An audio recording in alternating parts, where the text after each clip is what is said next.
ভবন করতে গেলে টাকা দিতে হবে না, এই নিশ্চয়তা আমরা দিয়ে এবং আগামী দিনে আমাদের সকল কর্মকাণ্ডে। ধন্যবাদ। ইতিমধ্যে আমাদের মাঝে উপস্থিত হয়েছেন সাবেক ছাত্রনেতা বাংলাদেশ জাতীয়তাবাদী দল বিএনপি বীরসরাই উপজেলা শাখার বক্তব্য রাখার জন্য অনুরোধ করছি।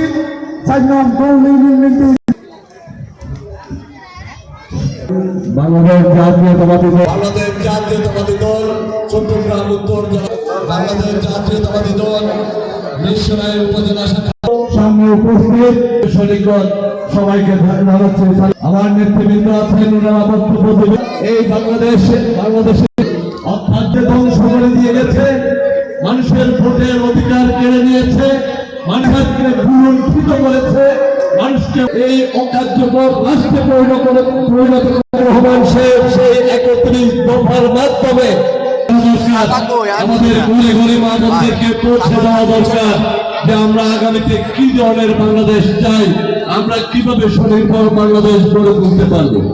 আমি অত্যন্ত আনন্দিত এই পৌরসভায় আমাদের যে পরিবার মা বোনেরা আজকের এই সমাবেশে জমায়েত হয়েছেন, আমি বিশ্বাস করি এই জনগণকে ছেড়ে রাজপথ ছেড়ে পাশে আছে, আগামী দিনেও থাকবে।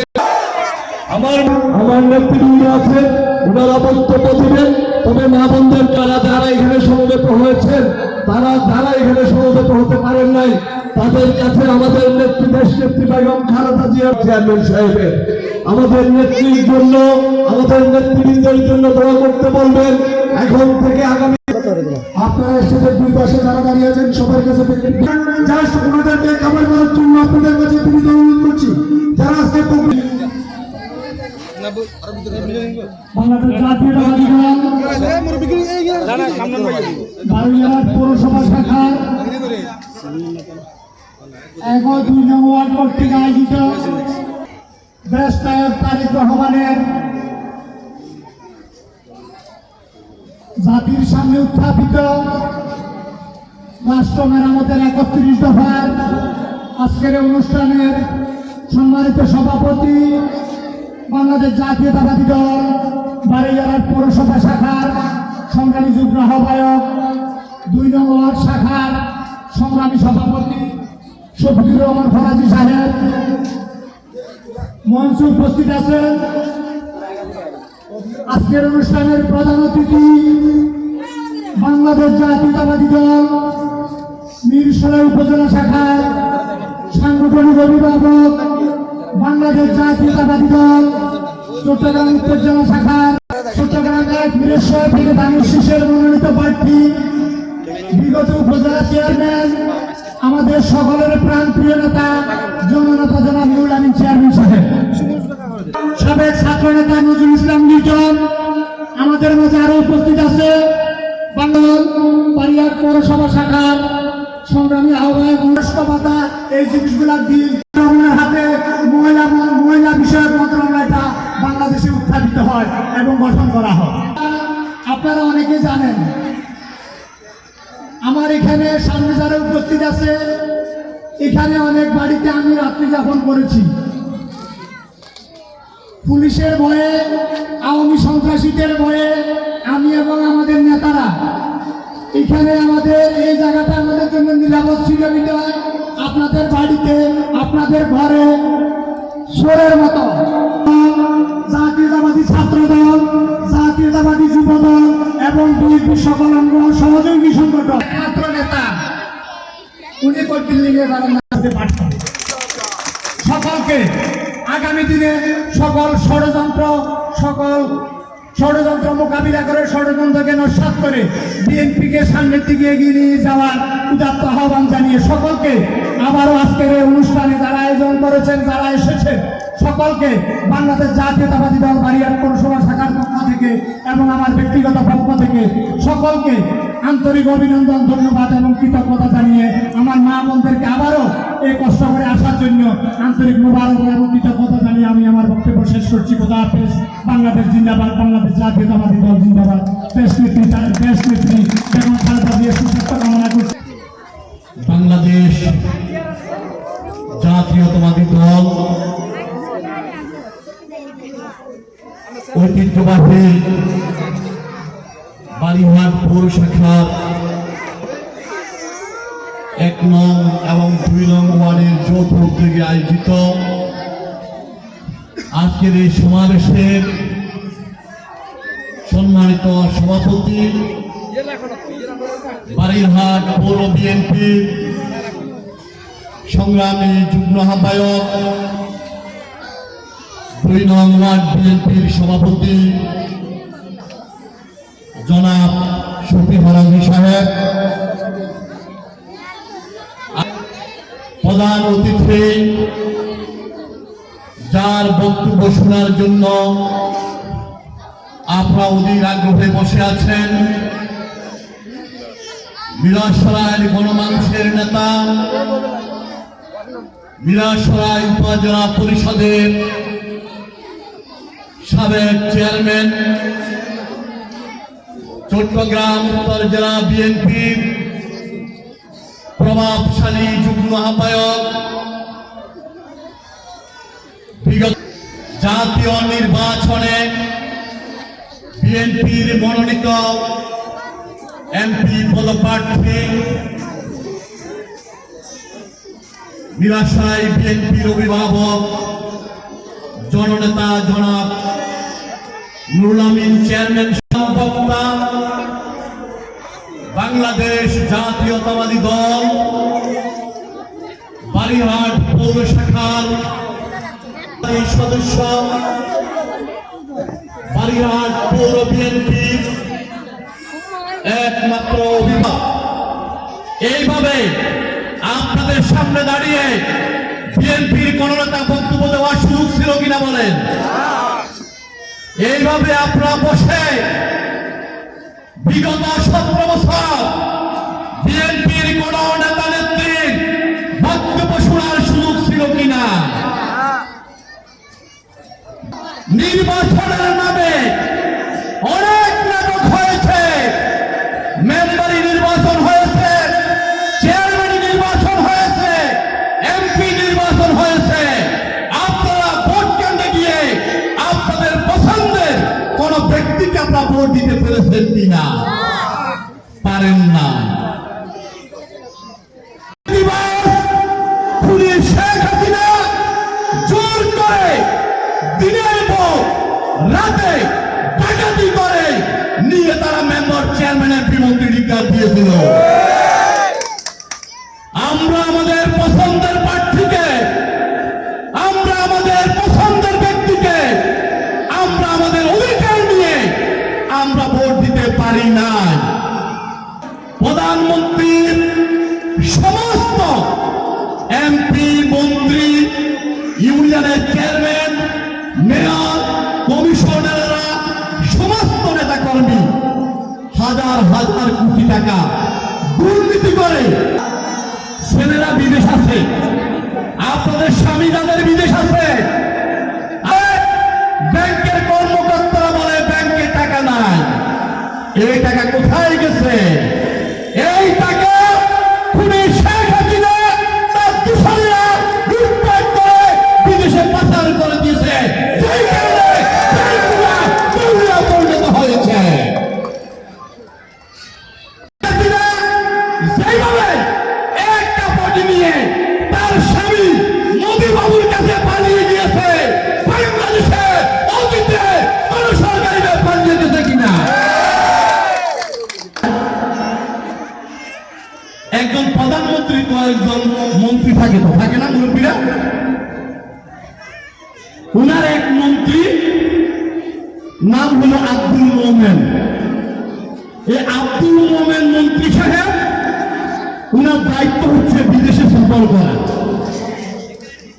উনার টেলিভিশনে এসে বললেন স্বামী এবং স্ত্রীর সম্পর্ক। আমরা কিন্তু তখন পুরোপুরি আমরা বিশ্বাস করি নাই। আমরা মনে করেছি, এই জন্য আমরা বিশ্বাস করি নাই, যেহেতু আমরা জানি শেখ হাসিনা একজন মুসলিম মহিলা আর মোদি বাবু একজন হিন্দু ধর্মের লোক। আমাদের দেশে হিন্দু ধর্মের আর মুসলিম ধর্মে সাধারণত বিয়ে হয় না, যদি বিয়ে হইতে হয় সেখানে ধর্মান্তরিত হয়। আমরা যেই কারণে কথাটা বিশ্বাস করি না। এই খুনি শেখ হাসিনাকে যখন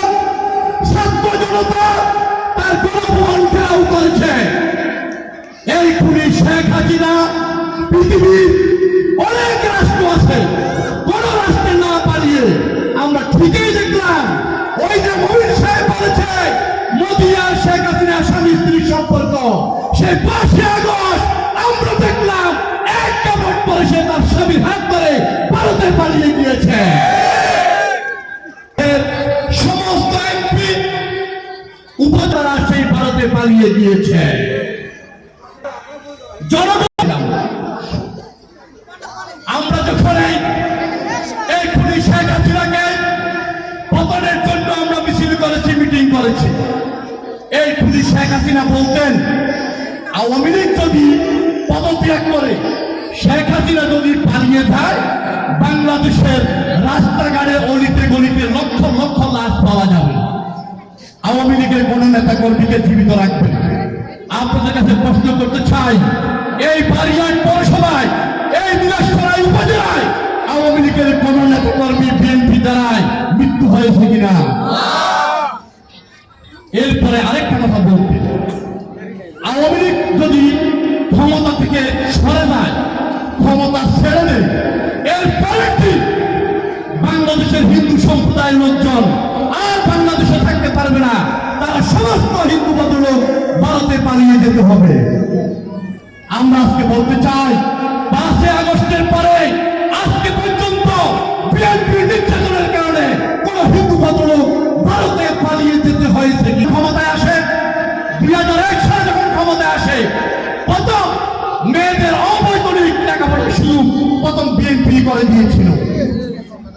মেয়েদেরকে ডিগ্রি পর্যন্ত বিনা পয়সায় লেখাপড়ার ব্যবস্থা করে দিয়েছিল এবং আমাদের মা বোনদের যেই সকল সুযোগ সুবিধাগুলা সেগুলা বিএনপি চালু করেছিল। আগামী দিনেও আপনাদের ভোটের মাধ্যমে যদি বিএনপি ক্ষমতায় আসে, মা বোনদের ইজ্জত আবরু রক্ষার জন্য সর্বোচ্চ ব্যবস্থা নিবে বাংলাদেশ জাতীয়তাবাদী দল বিএনপি। মা বোনদের স্বাস্থ্যের উন্নতির জন্য, মা বোনরা যেন নিরাপদে রাস্তাঘাটে চলতে পারে, তাদের যেন স্বাধীনতা ভোগ করতে পারে, সেই ব্যাপারে বিএনপি কি করবে সেই কথাগুলো লিফলেটে উল্লেখ করা হয়েছে। শাসনামলে যখন কোন ব্যক্তি, কোন প্রতিষ্ঠান, কোন ওয়ার্ড মাহফিলের ব্যবস্থা করতেন, তখন আওয়ামী লীগ থেকে অনুমতি নেওয়ার প্রয়োজন ছিল। এখন শত শত মাহফিল হচ্ছে, কোন অনুমতির প্রয়োজন নাই, যেখানে ইচ্ছে সেখানে ধর্মীয় মাহফিল হচ্ছে। হিন্দু বাইরে আর উৎসব পালন করবে। সংগ্রামী উপস্থিত, এর বাইরেও আমাদের এখানে 31 দফা কর্মসূচি দেওয়া হয়েছে। আপনাদের ভোটের মাধ্যমে বিএনপি যদি ক্ষমতায় আসে, আমরা রাষ্ট্র মেরামতের জন্য, আমাদের জনগণের উন্নতির জন্য আমরা কি কি করব সেই প্রস্তাবনা আগামী দিনের প্রধানমন্ত্রী শহীদ রাষ্ট্রপতি জিয়াউর রহমানের সুযোগ্য পুত্র, বেগম খালেদা জিয়ার সুযোগ্য পুত্র জনাব তারেক রহমান এই 31 দফা কর্মসূচি দিয়েছে। আমরা সেগুলা জানানোর জন্য আজকের মিটিং এর আমরা আয়োজন করেছি। আর বেগম খালেদা জিয়াকে অন্যায়ভাবে দীর্ঘ 10 বছর কারাগার বন্দী করা হয়েছে। বেগম খালেদা জিয়ার বয়স এখন কত? প্রায় মহিলা। আমরা কি এখানে যে শত শত মহিলা আছেন, 79 বছরের কোন মা বোনকে এখানে আসছেন? যখনই উনার চিকিৎসক ডাক্তাররা বিদেশে চিকিৎসার জন্য নেওয়ার কথা বলতেন, শেখ হাসিনা এইভাবে শেখ হাসিনা দাম্ভিকতার সহিত তিরস্কার করে বেগম খালেদা জিয়া নিয়ে অট্টহাসি দিয়েছিল। সংগ্রামী ভাইয়ের আমার, আমি পরিশেষে বলতে চাই, জনাব তারেক রহমানের প্রতিনিধি, বেগম খালেদা জিয়ার প্রতিনিধি হিসেবে মিরাসরাইতে বিগত 70টি বছর জেল জুলুম, মামলা হামলা, নির্যাতন নিপীড়ন সমস্ত কিছু সহ্য করে মিরাসরাই বিএনপিকে আগিয়ে রেখেছেন সেই ব্যক্তি, সেই ব্যক্তির নাম হচ্ছে জনাব নুরুল আমিন চেয়ারম্যান সাহেব। নুরুল আমিন চেয়ারম্যান সাহেব একদিনে হন নাই। নুরুল আমিন চেয়ারম্যান সাহেব উনার লেখাপড়া শেষ করে ব্যবসা জীবন শুরু করেছেন, ব্যবসার পাশাপাশি রাজনীতি সমাজনীতি শুরু করেছেন। উনার অত্যন্ত অল্প বয়সে 5 নং উসমানপুর ইউনিয়নের মেম্বার হয়েছেন। মেম্বার থেকে উনি ইউনিয়নের চেয়ারম্যান হয়েছেন, ইউনিয়নের চেয়ারম্যান থেকে উপজেলার চেয়ারম্যান হয়েছেন। উনার যোগ্যতার কারণে, উনার কর্মস্পৃহার কারণে, উনার ত্যাগের বিনিময়ে আজকে উনি জাতীয় পর্যায়ে নেতৃত্ব দেওয়ার যোগ্যতা অর্জন করেছেন ইনশাআল্লাহ। বেগম খালেদা জিয়া জনাব নুরুল আমিন চেয়ারম্যান সাহেবকে মনোনীত করেছেন। আমরা বিশ্বাস করি নুরুল আমিন চেয়ারম্যান সাহেবের অতীতের কর্মকাণ্ড থেকে বর্তমান কর্মকাণ্ড অনেক বেশি শক্তিশালী। সেহেতু আমরা মনে করি আগামী জাতীয় নির্বাচনেও জনাব নুরুল আমিন চেয়ারম্যান সাহেব নিরস্বইদের বিএনপি একমাত্র এমপি প্রার্থী। বিএনপি কোন নেতৃত্ব থেকে পারে বলে আমরা মনে করি না। বিজয় না হওয়া পর্যন্ত নুরুল আমিন চেয়ারম্যান সাহেবের হাতকে শক্তিশালী করার উদাত্ত আহ্বান জানিয়ে আমি আমার বক্তব্য এখানে শেষ করছি। খোদা হাফেজ। বাংলাদেশ জিন্দাবাদ, বেগম খালেদা জিয়া জিন্দাবাদ, তারুণ্যের অহংকার তারেক রহমান জিন্দাবাদ।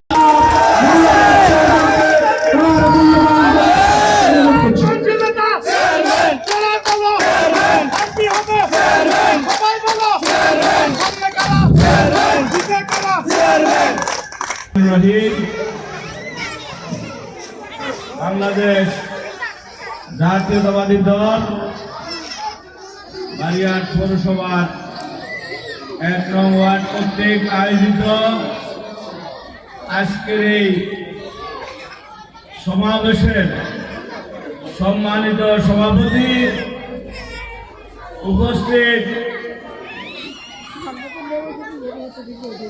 আছেন প্রধান বক্তা হিসাবে বারিয়ার পৌরসভা বিএনপির সংগ্রামী আহ্বায়ক আমাদের প্রিয় নেতা জনাব দিদারুল আলম মিয়াজি, বিশেষ অতিথি হিসাবে উপস্থিত আছেন বীরশ্রায় জাতীয়তাবাদী দলের সংগ্রামী সদস্য সচিব আমাদের প্রিয় নেতা জনাব গাজী মোহাম্মদ নিজামুদ্দিন, উপস্থিত সংগ্রামী নেতৃবৃন্দ, ছাত্রদল যুবদলের মায়েরা, সামনে উপস্থিত আমার মা ও বোনেরা, আসসালামু আলাইকুম। বক্তব্য দীর্ঘক্ষণ দিয়েছেন আমাদের নেতৃবৃন্দ। আমি সংক্ষেপে 2-1টি কথা বলে আমার বক্তব্য শেষ করব। আমি সর্বপ্রথম মহান রব্বুল আলামিনের দরবারে লাখো কোটি শুকরিয়া জ্ঞাপন করছি। আজকে এই মাহফিলে, এই সমাবেশে আপনি আমি উপস্থিত থাকার জন্য আল্লাহ যে আমাদেরকে সুযোগ করে দিয়েছেন, সে আল্লাহর দরবারে শুকরিয়া জ্ঞাপন করি আলহামদুলিল্লাহ। আমরা শ্রদ্ধার সাথে স্মরণ করি আল্লাহর দরবারে আমাদের প্রিয় নেতাকে যেন আল্লাহ পাক ক্ষমা করে তাকে জান্নাতবাসী করেন। আমরা দোয়া করি আজকের এই সমাবেশ থেকে শ্রদ্ধার সাথে স্মরণ করে যারা বিগত আন্দোলন সংগ্রামে ফ্যাসিস্ট হাসিনাকে পতনের লক্ষ্যে রাজপথে নিজের জীবন দিয়ে গণতন্ত্র পুনরুদ্ধার সাথে স্মরণ করছে এবং তাদের আত্মার মাগফিরাত কামনা করছি। আমরা যেই সকল ভাইরা বিগত আন্দোলন সংগ্রামে নিজেদেরকে রাজপথে থেকে আহত হয়েছেন, ভূমিকম্প বরণ করেছেন, পা হারিয়েছেন, হাত হারিয়েছেন, চক্ষু হারিয়েছেন, সেই সকল ভাইদের প্রতি সমবেদনা জ্ঞাপন করছি। দেশনেত্রী বেগম খালেদা জিয়ার জন্য উনি লন্ডনে চিকিৎসারত অবস্থায় আছেন। আল্লাহ পাক যেন আমাদের নেত্রীকে দ্রুত সুস্থতা দান করেন এবং তার দীর্ঘায়ু দান করেন এবং আল্লাহ পাক যেন আমাদের মাঝে আবার আমাদের প্রিয় নেত্রীকে ফিরিয়ে দেন। বাংলাদেশ জনাব তারেক রহমানের জন্য আল্লাহ যেন তাকে সুস্থতা দান করেন এবং তার দীর্ঘায়ু দান করেন। সামনে উপস্থিত মা ও বোনেরা এসেছেন এই সন্ধ্যায় শীতের মধ্যে আমাদের প্রিয় নেত্রীর খোঁজ খবর নেওয়ার জন্য, আমাদের দলের খোঁজখবর নেওয়ার জন্য, বাংলাদেশের খোঁজখবর নেওয়ার জন্য। এই জন্য আপনাদের প্রতি আমি আন্তরিকভাবে কৃতজ্ঞতা এবং ধন্যবাদ, মোবারকবাদ জানাচ্ছি। আপনাদেরকে একটি কথা বলবো, আমাদের বিশেষ করে আজকের এই সমাবেশে 31 দফা দেশ মেরামতের জন্য 31 দফা ঘোষণা করেছিলেন আমাদের প্রিয় নেতা জনাব তারেক রহমান। দেশ মেরামত কেন? ঘর মেরামত কখন করা হয়? যখন ঘর নষ্ট হয়ে যায়, উলি পোকা খেয়ে ফেলে এবং ঘর দুর্বল হয়ে যায়, ভেঙে যাওয়ার আশঙ্কা থাকে, তখন ঘর মেরামত করতে হয়। তেমনি ভাবে রাষ্ট্রের মেরামতের প্রয়োজন হয়েছে। বিগত 17 বছর রাষ্ট্রকে খেয়ে দুর্বল থেকে দুর্বল করে ফেলেছে। রাষ্ট্রের সকল সাংগঠনিক সাংবিধানিক প্রতিষ্ঠান ধ্বংস করে দিয়েছে। আপনাদের সামনে সেই দফাগুলো মেরামতের জন্য সেই সিদ্ধান্তগুলো যদি সঠিক হয়, আপনারা আমাদের দলের পাশে থেকে আমরা যেন সেই সংস্কার করে রাষ্ট্রকে মেরামত করে জনগণের দেশ, জনগণের মালিকানা ফিরিয়ে দিতে পারি, সেজন্য আমাদের নেতা আমাদের দলের পাশে থাকবেন। গণতন্ত্র পুনরুদ্ধারের জন্য সংবিধান সংস্কারের কথা বলেছেন।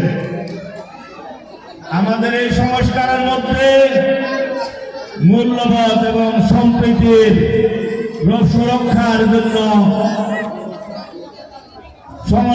আইন সংস্কারের কথা বলেছে। বিচার ব্যবস্থা নিরপেক্ষ করার জন্য জুডিশিয়াল কমিটি এবং জুডিশিয়াল কাউন্সিল করার প্রস্তাব করেছে। নিয়োগ করা হবে। আমাদের এই সংস্কারের মধ্যে মিডিয়া কমিশন গঠন করা হবে। আমাদের রাষ্ট্র থেকে দুর্নীতি নির্মূল করার জন্য ন্যায়পাল গঠন করার প্রস্তাব করেছে।